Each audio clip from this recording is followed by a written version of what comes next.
everybody. Excuse me, my English is not very good, and I will read it because it's easier to me to read what I have in Porto English, okay? So I will start to read. The origin of the name Sola lead us to a series of hypotheses. One of the possible conjectures is its geographic origin. Consequently, and after going through maps and history, there is a Spanish settlement that appears in Portuguese as Anzina or Ancina Sola. In a single word, Ancina Sola, dominated in Castilian Encina Sola. Encina Sola or Encina Sola is in the extreme north of Spanish Andalusia, south of Olivença, and next to the Portuguese border in Baixo Alentejo, in Barrancos and Moura region. Since the 15th century, this area has been involved in territorial and border disputes between Portugal and Castile that resulted in violent conflicts between the populations of Villanueva del Fresno, Jerez de los Caballeros, Arroche, and the Portuguese Moura and Mourão.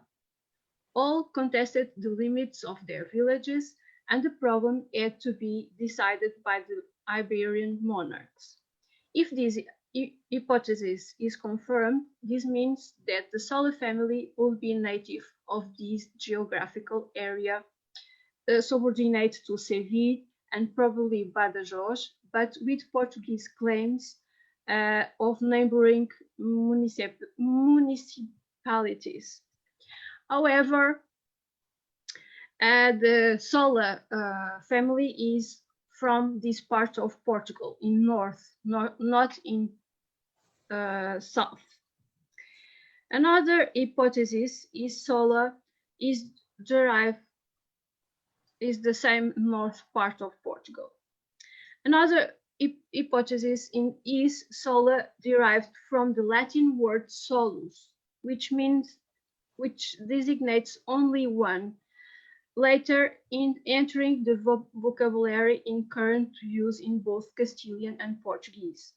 In the Portuguese language, sola refers to the verb solar. It is in the present, and it means to gain soil from the land, that is, to make the land useful and fertile. But it can also designate the Roman sandal or the part of the footwear made of tanned leather that rests on the floor, or even the foot sole. In informal Portuguese, the expression dar à sola means to go away, to escape. The interest in the history of Sola family arose within the family itself, since some of its members dedicated themselves to the study of their origins.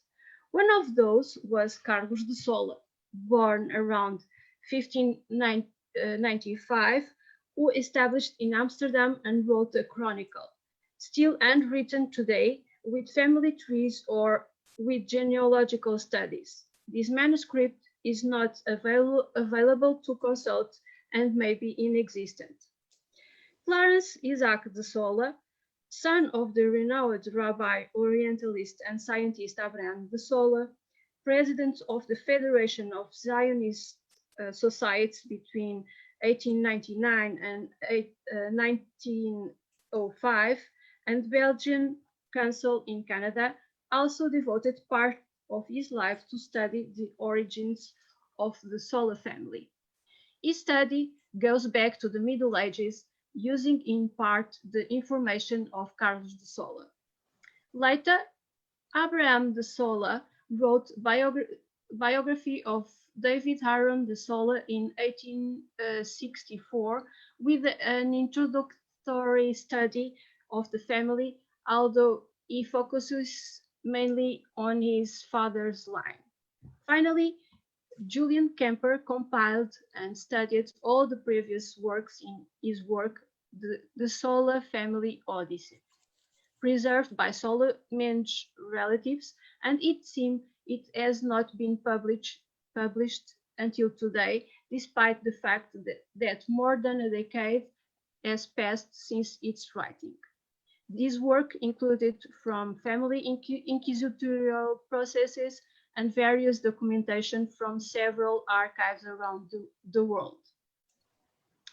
According to the Jewish Encyclopedia, the studies of Clarence Isaac de Sola and Julian Kemper, the family seems to have its origin in Toledo and Navarra in the Middle Ages. And from there it expanded to other Iberian kingdoms, namely Aragon and Castile. With the expulsion of the Jews from Spain in 1492, the two brothers Isaac de Sola and Baruch de Sola took refuge in Portugal with their respective families. The first seems to have left Portugal shortly afterwards, and the second has at the origin of the Portuguese New Christian branches of the family. It is precisely on the New Christian branches of the family that this presentation focuses, since it is from them then that a part of the Sola family descends, later exiled in Amsterdam, Hamburg, and London, and from there they traveled to the communities to the New World, namely Montreal, New York, and Curaçao. In Portugal, the Sola Mendes family is descendant of the couple Simão Rodrigues and Joana Rodrigues, as well as Henrique Mendes and Isabel Luís from Guarda. The same ancestors of Lopes da Costa, Rodrigues and Mendes Neto, Mendes and Rodrigues Nobre, Chacon, Fonseca de Mesquita, Nunes, among many other families. The Inquisition caught more than 50 people that have a separate file in Lisbon Inquisition and in Coimbra Inquisition. The present study is based on the crossed information in those files. There are several branches of Sola family, all linked somehow to the couples of Guarda cited above. The first of these branches is originally from Guarda, Trancoso, Viseu, and Lisbon. The oldest known ancestor is Diogo Mendes Sola, who lived on own land.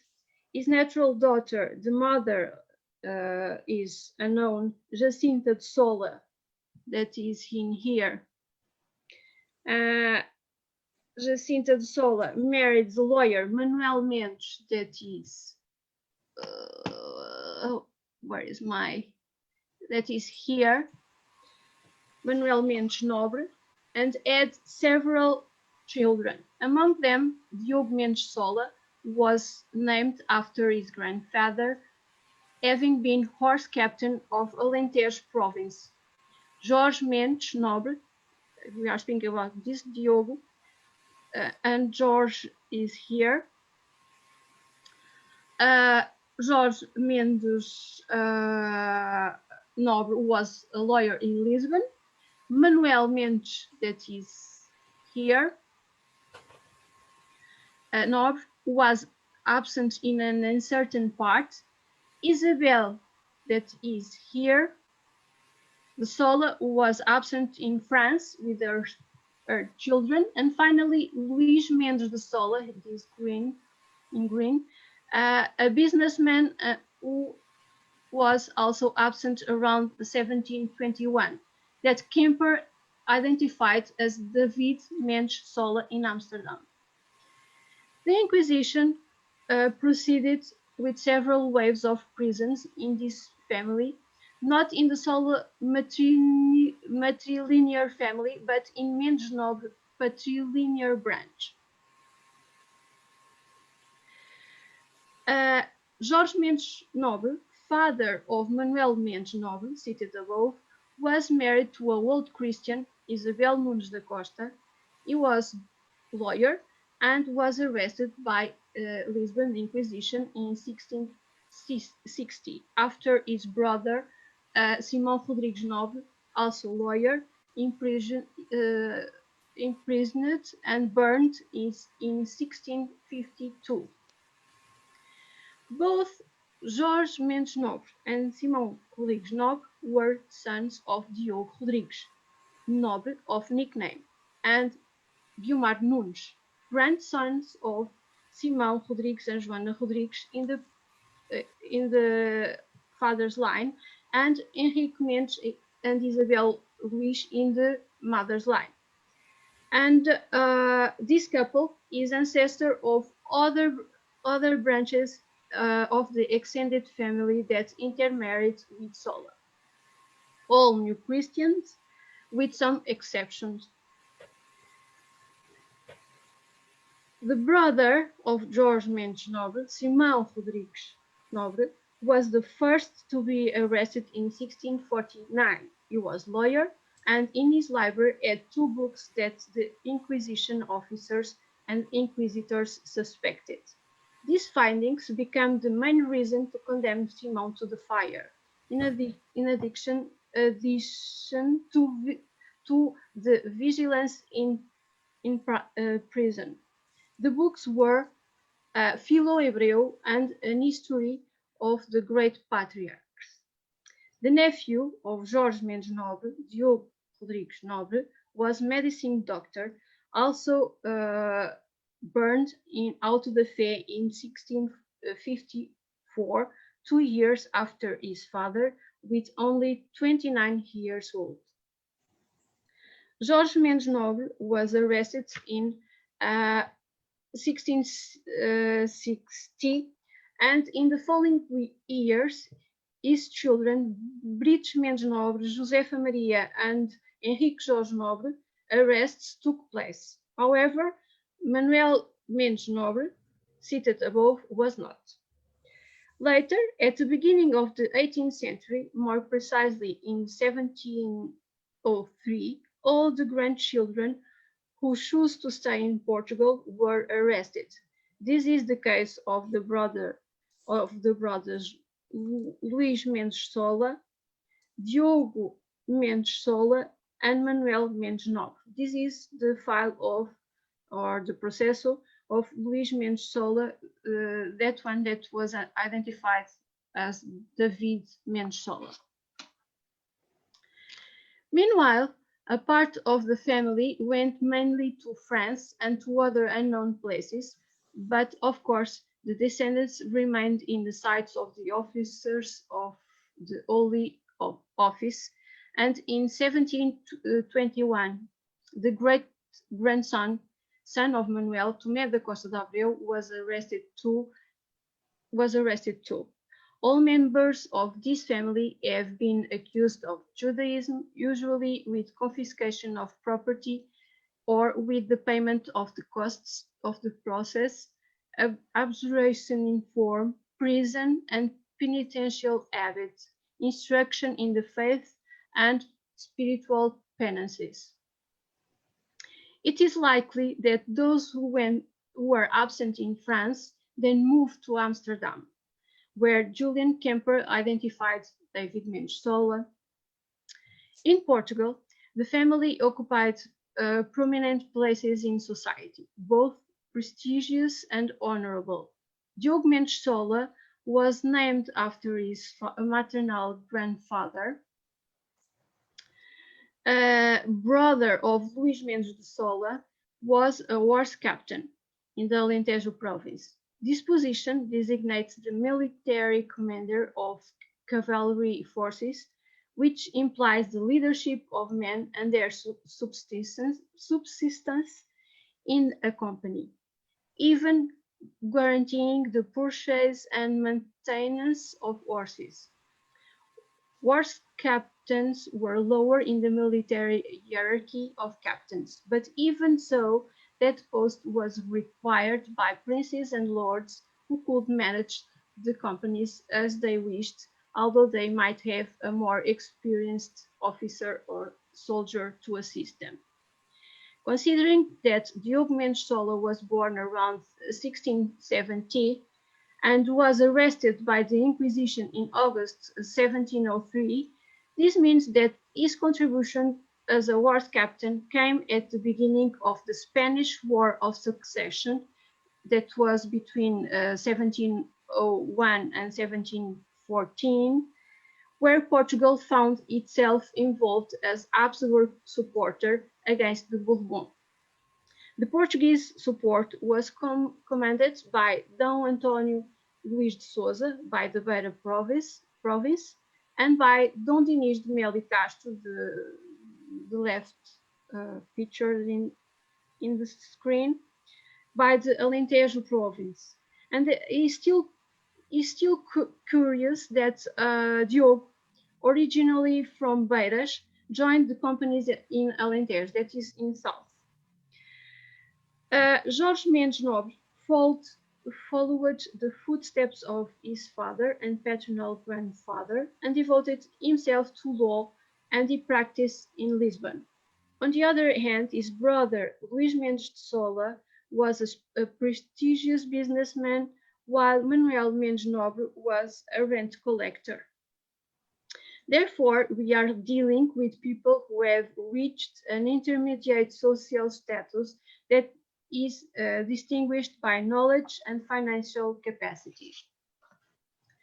Another branch of the Sola family allied with the Mercado family from Alfaiates and Sabugal, next to the border with Spain, in Beiras region, and with the Chacon or Chacão family from Pinhel and Lisbon region.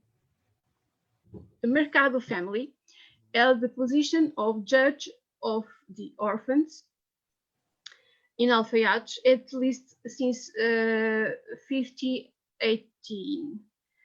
Then Tomé de Mercado, squire and king official that collected and paid rents in Sabugal and Alfaiates, received from Dom Manuel the mercy. We are talking about this Tomé de Mercado. The mercy of judge and orphans office. His son, Luís de Sola, this one, inherited it, and Gaspar de Mercado also, as well as his grandson Tomé de Mercado. Here. This last accumulated the position with rent collector of Lourvão Monastery between Penacova and Coimbra.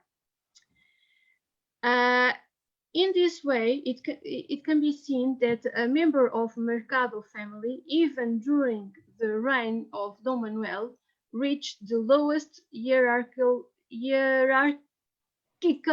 degree of nobility, that is, the squire, who in some cases could have his own weapons.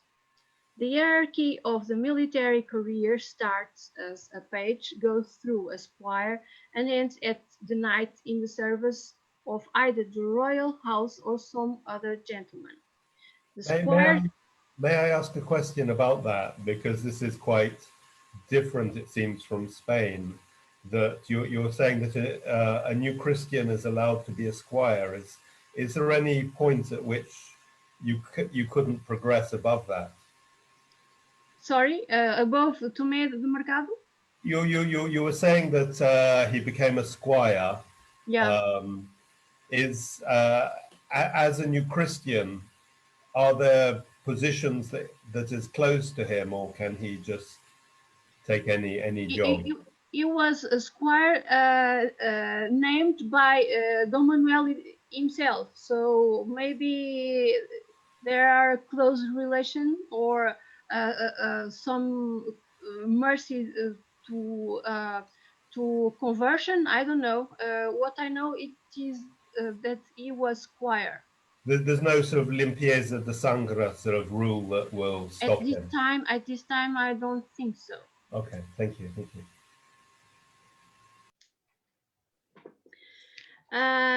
The squire job was to carry the knight's shield to look after the horses and weapons, and at the same time to dress and undress the knight's armor.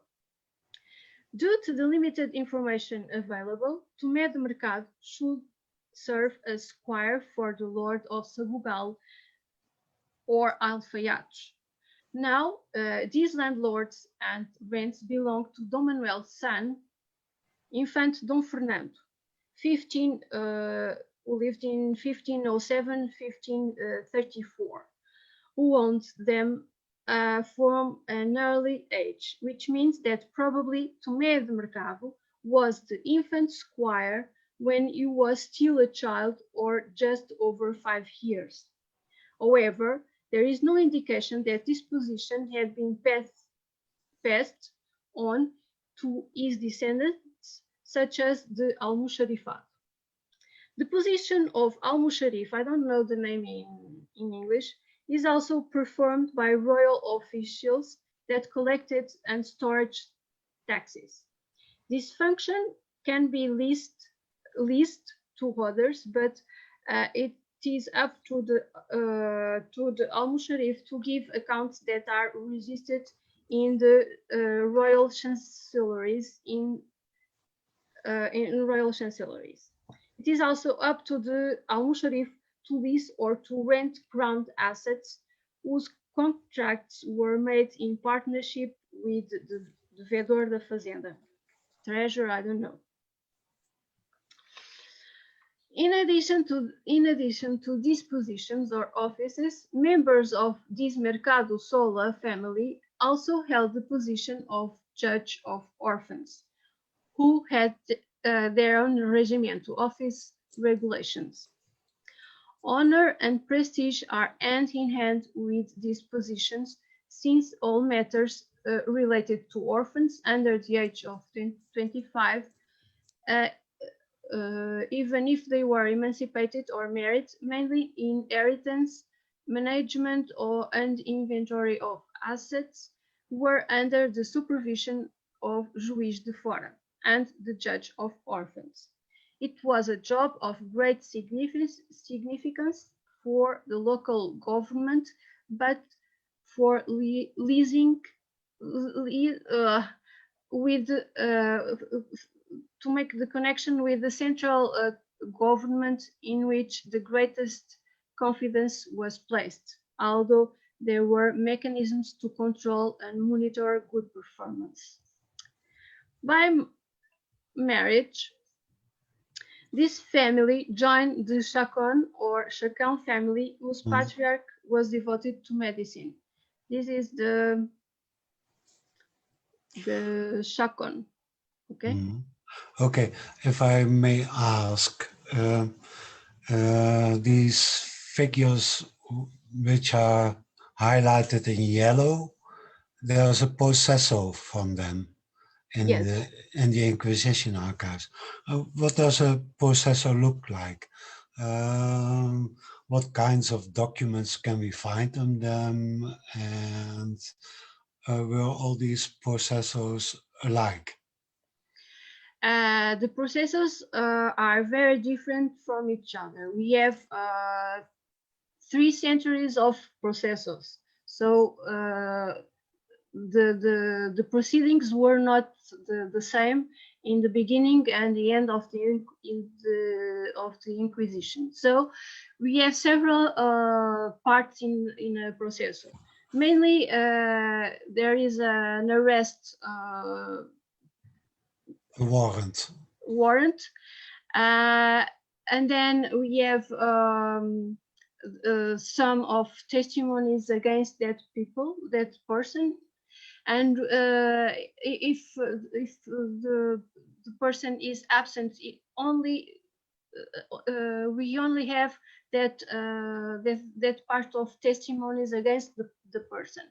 But if the person was burned, for instance, we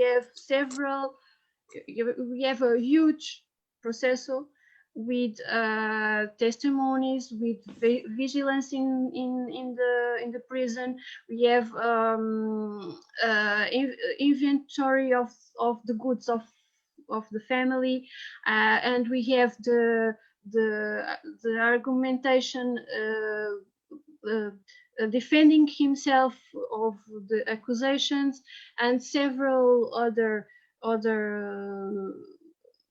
kinds of documents, Yes, of information there. So among he has them, small.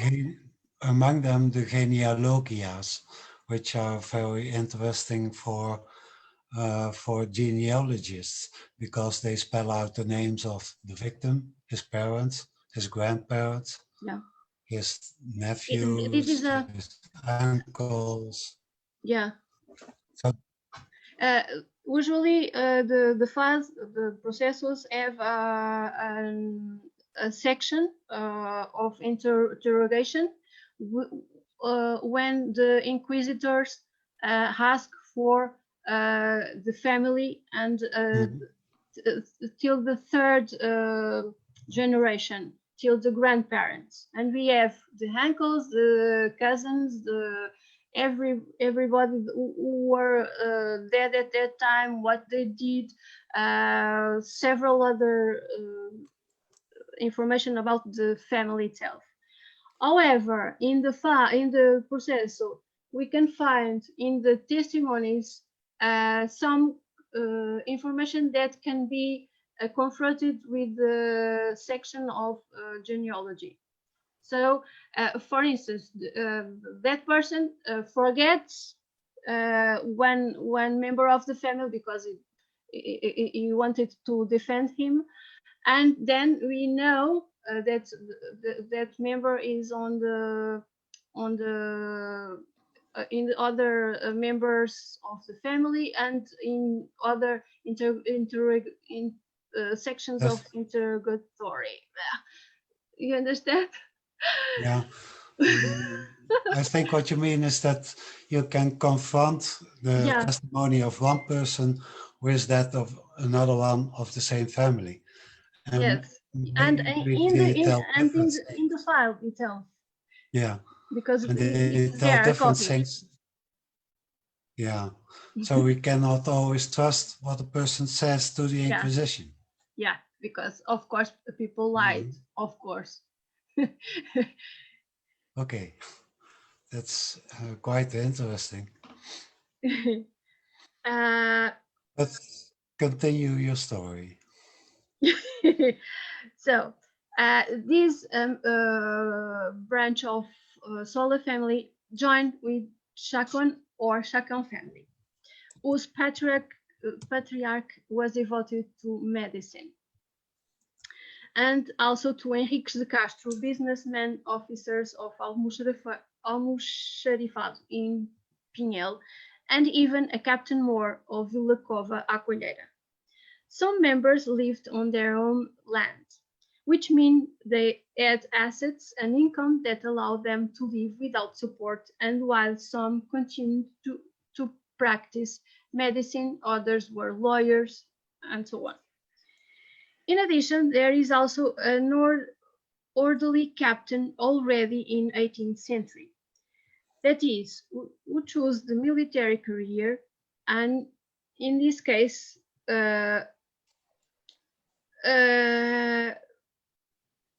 troops that be considered a third line, since they complemented the auxiliary troops or militias.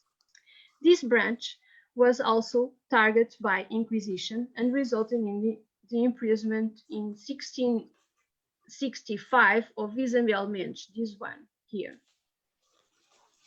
She was daughter of Luís Gonçalves, who traded in Bayonne, this one. And Filipa Gomes, direct cousin of Jorge Mendes Nobre, ancestor of Mendes Sola, cited above, the other. Because Antonio Mendes, father of Filipa, this one, and Guiomar Nunes was mother of George. In the same year, Bridge Mendes Chacon, this one, daughter of Isabel, her mother-in-law, Bridge de Mercado, her sister-in-law, Luísa de Sola, and husband Tomé de Mercado were caught and kept in prison accused of Judaism. And a new wave of Inquisition pressure succeeded in 1724 with Jerônimo Henriques de Castro, this one here. For instance, this one only have testimonies against him because he was in Bayonne. Son of British Mendes Chacon. At the same time, he and probably his wife, Maria de Sola, here, were absent from Pinhel to Castile, but the Inquisition officials had already several testimonies against him and his family, used to accuse the following here: his sons, Tomé de Mercado here, a law student, and daughters, Leonor here and Guiomar here. And in 1729, Brites de Mercado, Maria de Sola, this one, sister, had the same destiny. Meanwhile, other sons joined Jerônimo Henriques de Castro and his wife, first in Castile and afterwards in France. Here, Manuel Henriques de Castro is referenced by Inquisition file as follower of Law of Moses, this one. In summary, and not wishing to emphasize this characteristic as applicable to the whole group of New Christians, since many were poor and illiterate, it can be said that the Sola family, like many New Christian families of the modern period, held a comfortable social position. The financial capacity and knowledge-based training permitted to be comparable to aristocracy and nobility. Some reached degrees of nobility, such as squire, and there are many scholars in law and medicine. In other words, New Christians took advantage of existing opportunities without worrying that these might or might not confront established hierarchies. Consequently, there were those who considered that these branches had to be pruned by the scissors or the sword of the justice of the Holy Office, and the result was an attack by successive waves on family members, capturing their assets and ruining their possibilities to get up. The practical result for many members was to assume that they could overcome all crises while remaining in Portugal, or simply resort to immigration and exile in lands where they could actually carry out their activities with less likelihood of being stolen or being condemned for their faith, or even die because of it. It is the old issue of social mobility, in which the balance, which is still difficult to manage today, implies the acceptance of practice considered inferior by a consolidated hierarchy and little open to changes in its status. Groups without gentry or nobility were therefore more open to being removed, easy targets for reprisals and eradication attempts by the Inquisition, which had the coercive power to enforce their choices and confiscate their property if necessary. In conclusion, it can be said that Sola family brings together the main lines of what was the Sephardic diaspora and simultaneously represents a series of people who went through the same situations and managed to survive and avenge, both in the national territory and in different Sephardic communities around the world. Some of the activities carried out in Portugal by family members are related to finance or to management of economic and financial means, such as almoxarife, judge, horse captain or captain more. Often the captain's responsibility included to provide both men and horses in context of war to increase military potential. The maintenance of a company was expensive and it was also socially highly valued. With regard to social mobility, it can be concluded that there was horizontal mobility, that is, members of the extended family occupied important places that guaranteed honor and prestige and made possible to reach the lowest level of the nobility, a squire, although no gentleman. The activities performed can be included in the same social status as the middle class, as it is the case of merchants, businessmen, lawyers, doctors, judges, captains. But holders of this office benefited from consideration of the society and simultaneously lived under the law of nobility without having any mechanical trade.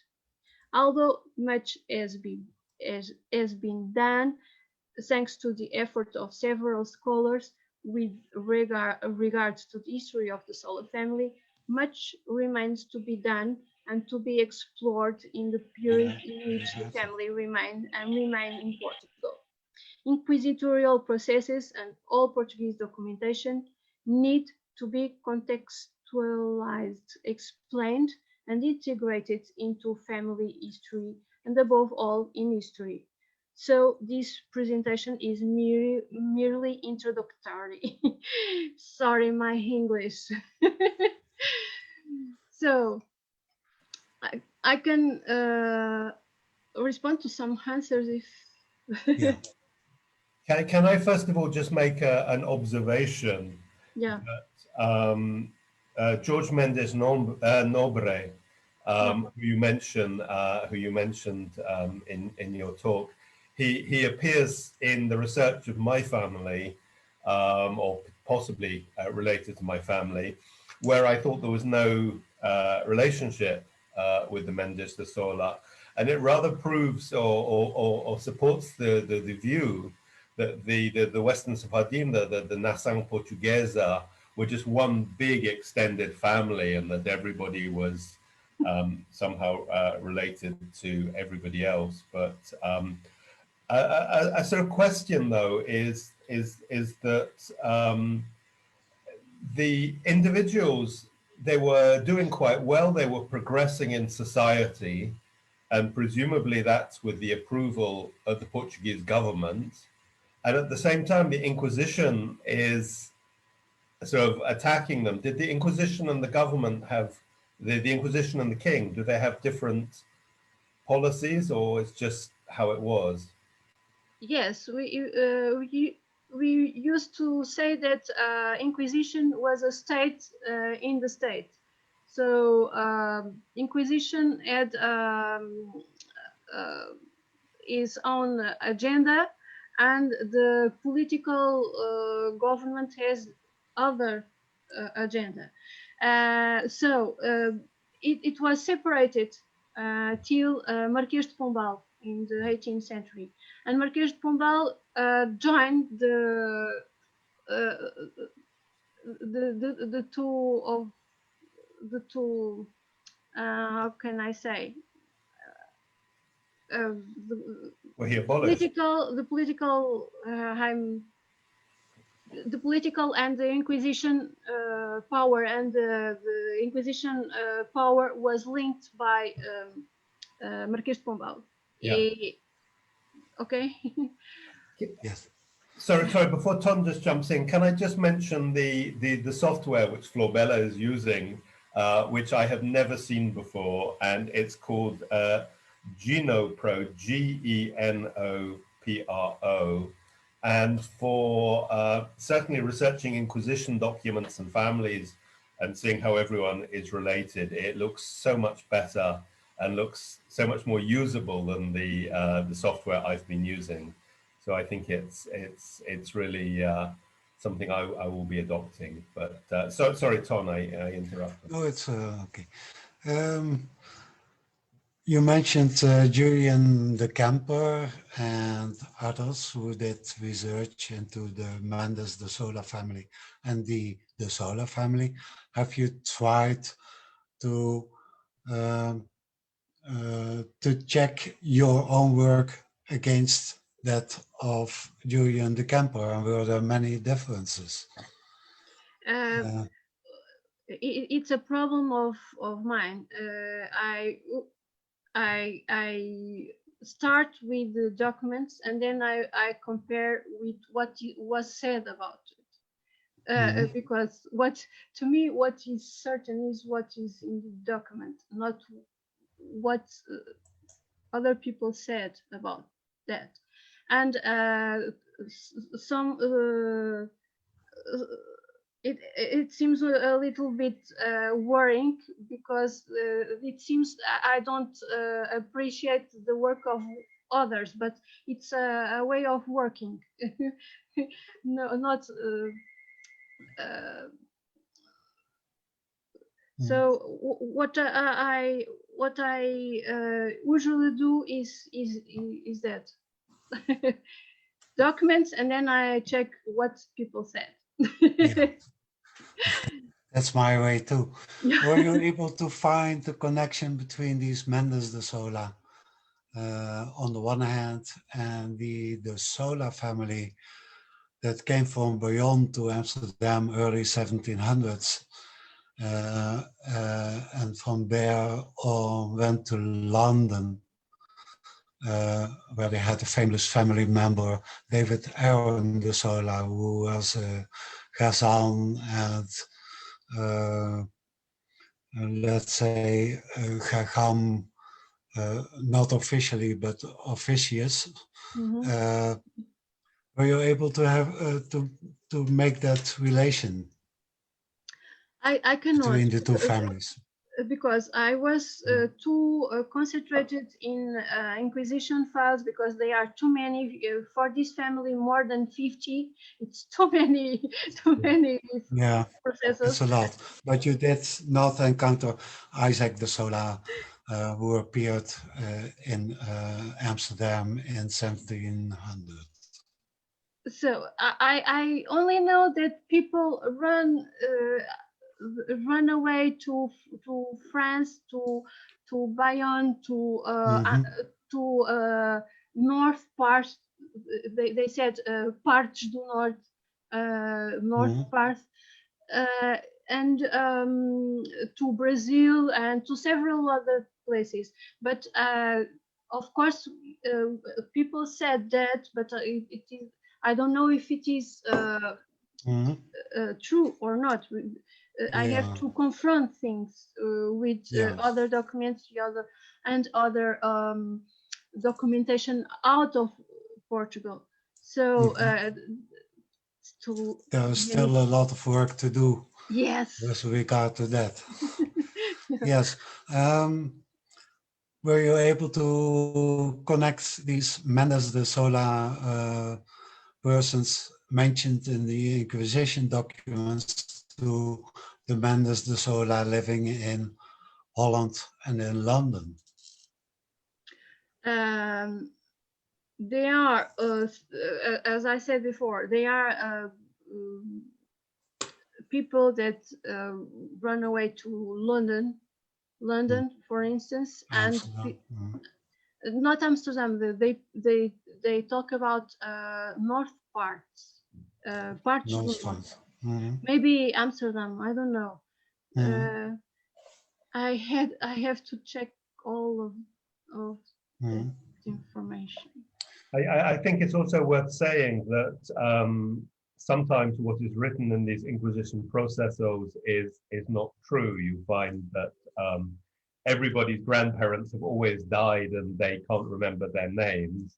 And also it's worth saying that the traffic was in both directions. There are people who were traveling from London and Amsterdam and Bordeaux and Bayonne and other places back to Portugal. I think it's very easy to misunderstand Sephardic history through the prism of Ashkenazi history, where it's just everybody sort of picked up and left from persecutions. It was perhaps a more complicated story. Mm. And yeah, the people lying and the information that is not correct. We have to think that the Inquisition processes were not for public to see.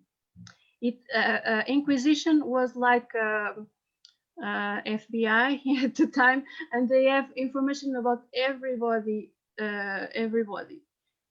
including those people who run away from that places, and if they have brown eyes or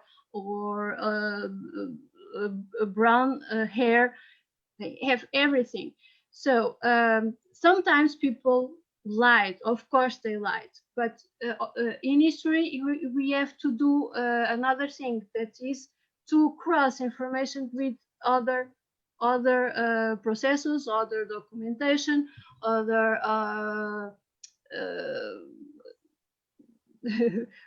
files. Yes. So history is a work of building, and we have to look for certain information here and there, and then we can have a big picture. Of course, it is a constructed picture, and sometimes it can be more or less distorted, but we have to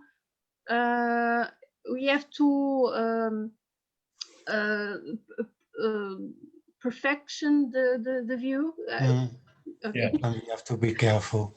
Yeah.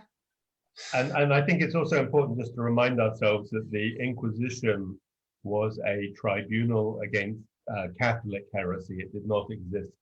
Yeah. There are more than 130 crimes, I think. So it's witches, priests that wanted to have concubines, Islamism, Calvinism, 130 crimes at least. Yeah, a question from chat. Is there any part of the family still in Portugal? Are they practicing? Yes. There are parts. There are one part at least that is still in Portugal.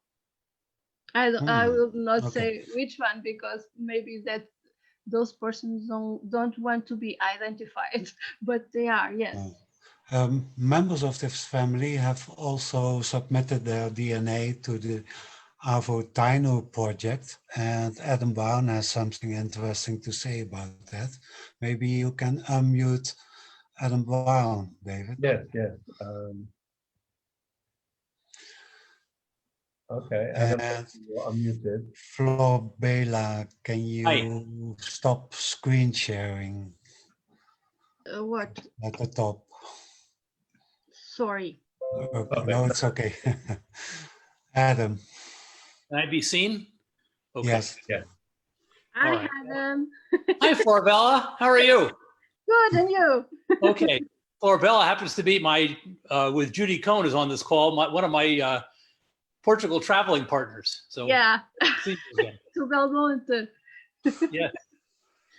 I just wanted to mention that that this happens to be a very interesting lineage from a DNA perspective. I know that you guys, that's sort of boring compared to hearing the real stories about the families that Florbela has. But when we tested the Sola Mendes family, we found that before the Inquisition, they clearly had common ancestors, paternal ancestors, with families today living in, Jewish families living in Morocco and Rhodes and Italy, going back thousands of years. And then we have, or 1,000 years, and we have them also matching today with non-Jewish families living in Brazil, Cuba, and El Salvador.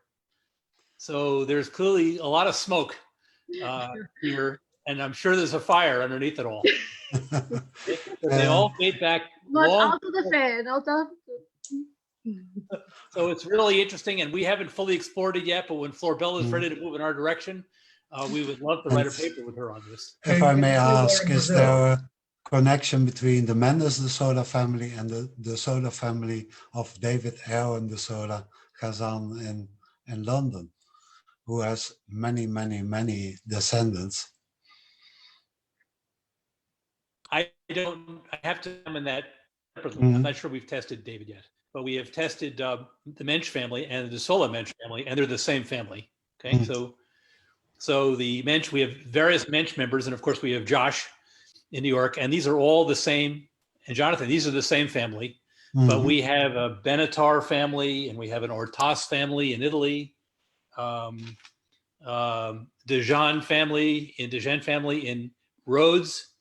So we're seeing it. Okay, it's clear as day. And then we have a bunch of families, as I mentioned to you, in Cuba and Brazil and El Salvador. And I'm sure once we start digging more deeply into that, we're going to find out that they all married their cousins. Okay, so on Facebook, Emily has a very open-ended question. She asks whether Florbela has any advice for people who are interested in starting researching in the Inquisition archives. You have to go to Torre do Tombo. It's online. All the great majority of the processes are online. You only have to look for it, and you can see it. There are some that are not digitized. Yeah. They are mainly from Évora. That's my big worry. That is, the Inquisition of Évora is not yet digitized, and it's worrying because the information is lost because nobody can consult the processors, and the information can be lost because they have bugs, and the paper is fading away. So you have to go to Torre do Tombo, Digitarc, and then you look for there are search mechanism that you can put the name, and then you look for whatever you want. And then if you don't have to complement the research, you can go to Tombo PT. It's all the parochial books of baptisms, marriages, and death that are online also. So if you know, some people are from Guarda, for instance, you have to look in the parochial manuscript, and it is also there. You can look for that person. So you have, and of course you have to read what people wrote about all those families, and be aware that there is too many mythical things in in this field, and the surname, it's not a proof. You have to dig further and know if it is, because when people were baptized in the beginning, in the 15th century, the old Christians gave the surname to the people they were father-in-law, for instance. In they I don't know how people say padrinho in English. You know, Godfather. Godfather, yes. Yes.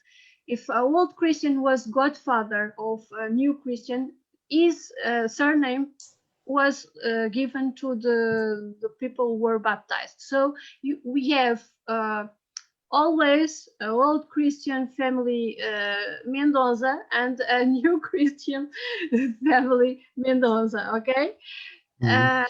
the same applies to every surname. Okay. I think it's also worth adding that that parents and children could carry completely different surnames. Yeah, Mm. completely, And completely.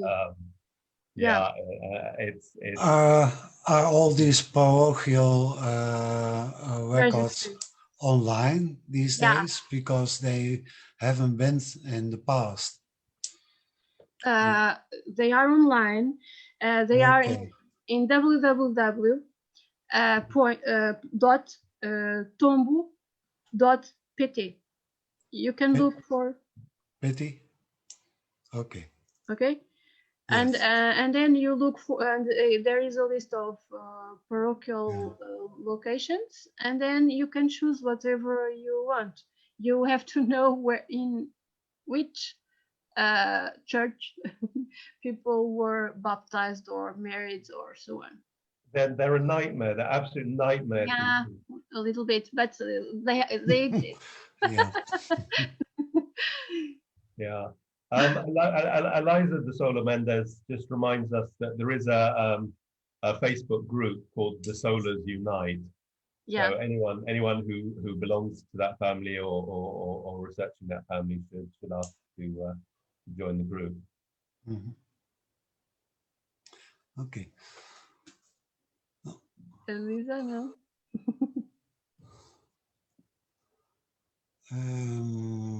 Scrolling through the questions, I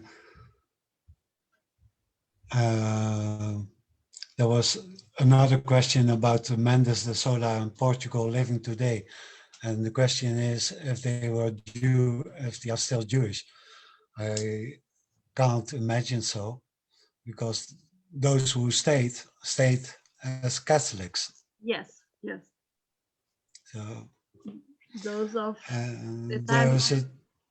there's a Deborah Katz who says that she uses Genopro for years to create trees for YDNA projects.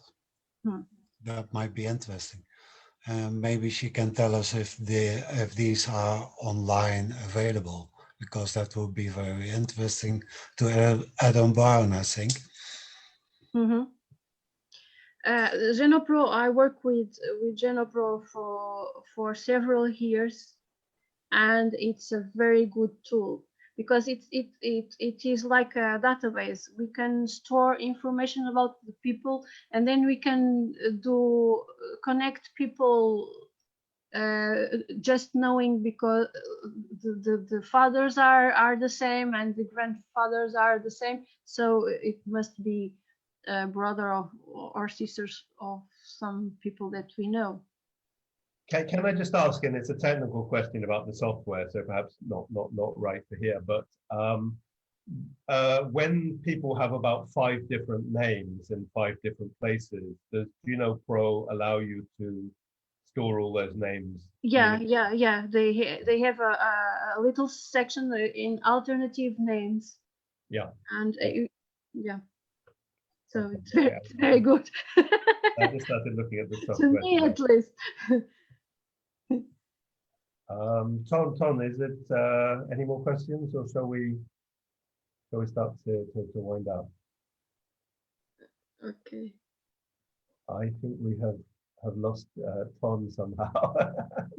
As every week with us, there's some technical disaster. So I'll start to wind up, and thank you really a lot, Florbela, because that was a lot of information, and it is not your first language, and No, we and asked I'm you. sorry, my No, English. your English is much better than my Portuguese for sure.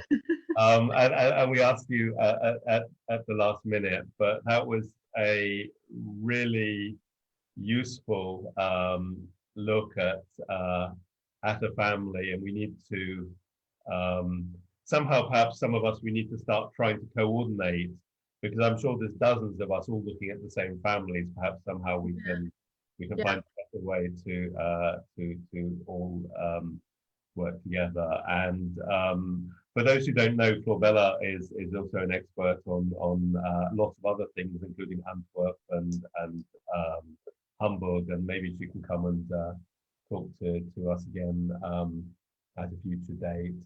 And Ton, I'm afraid, still has gone dark. I'll just see if he has messaged me, and he has not. So next week is a mystery speaker. It might be Ton, it might be me, it might be somebody else, but we shall let everybody know in due course. We would be obviously, as we mentioned before, and I'm sorry it's sort of snoring away, but if anyone is who is not already supporting us, and thank you for those who do support us, who want to find us on Patreon, we're under Sephardi. Also, Ton and I do professional genealogy, including for Portuguese citizenship applications. But obviously our main interest is in the whole history of the Sephardim, including the Western Sephardim. And I think what we're finding in these series of talks is that the Nação Portuguesa, those of us whose ancestors come from Portugal, are much more closely tied to people who come from Morocco and the Ottoman Empire and Italy than we had first imagined.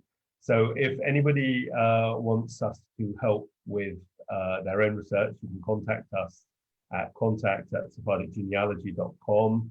Also, if anyone wants to be in touch with Florbela, you can contact her through that site. And it just is left to me to thank everybody and to say goodbye. And I am trying to unmute everybody, but I want to say thank you for listening to me, and bye to everybody. Great. I'm sorry. Normally I unmute everybody, but my computer has failed me. Next week I shall have a new computer. So thank you everybody, and good night. Bye. And have a wonderful evening. Ciao.